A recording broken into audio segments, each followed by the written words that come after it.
घरच्यांना वाटलं पोरग कलेक्टर होईल, पण इथे परिस्थिती बघा राव. स्वतःच्या वाढदिवसाच्या केकसाठी प्लेट चाटायची वेळ आली. नशिबाचे खेळ हो, दुसरं काही नाही. ते सगळं सोडा हो, मी आपल्या नादात होतो तेवढ्यात यमदूत धावून आले. आमच्याकडे एक नियम आहे, ज्याचा वाढदिवस आहे त्याला केक मिळो ना मिळो, पण प्रसाद मात्र भरभरून मिळणार.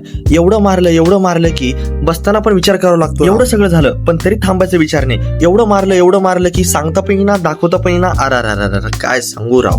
कसा बसा जीव वाचून नवीन टी शर्ट घातला आणि म्हटलं चला एक छान व्हिडिओ बनवू. पण हे कसले ऐकतात, कोणी इकडे बघते कोणी तिकडे बघते. शांत बसतील तर ते मित्र कसले. मला तर एकच भीती होती, केक कापण्यापेक्षा कोणी मला अजून काही मारते काय. आधीच लय अंग दुखत होतं राव. काय सांगू, सांगता पण येईना, दाखवता पण येईना. तुम्हाला तर बोललो होतो. मग बॉडी बिडी दाखवली, म्हणलं मला घाबरतील, पण नाही, हे तर अजून मारायला लागले. अरे रे रे रे रे काय सांगू. पण खरं सांगू, जेव्हा हा युट्यूबवर लिहिलेला केक जेव्हा समोर पाहिला ना, तेव्हा सगळा मार विसरलो राव. आमचा पाजी म्हणजे एक नंबरचा खतरनाक प्लेअर. केक वरची ती युट्यूबरची पार्टी पण सोडली नाही, थेट माझ्या कपाळावर चिटकवली. आता मी फिरता युट्यूबर झालो. आपलं वय काय, आपण करतोय काय, त्याचं कसलंच घेणं देणं नाही आपल्याला. मग आला आमचा सपोर्ट सिस्टीम दीप दादा. उठून म्हणलं केक खाऊ, पण म्हणला बसून खा. माझी हाईट जास्त आहे ना, त्याच्यामुळे तू घाबरला मला बघून. म्हणलं चला तर मग मस्तपैकी केक बिक खाल्ला आणि मस्तपैकी पाजी सोबत एक फोटो बिटो घेतला. मित्रांनो, असा झाला माझा राडा वाला बर्थडे.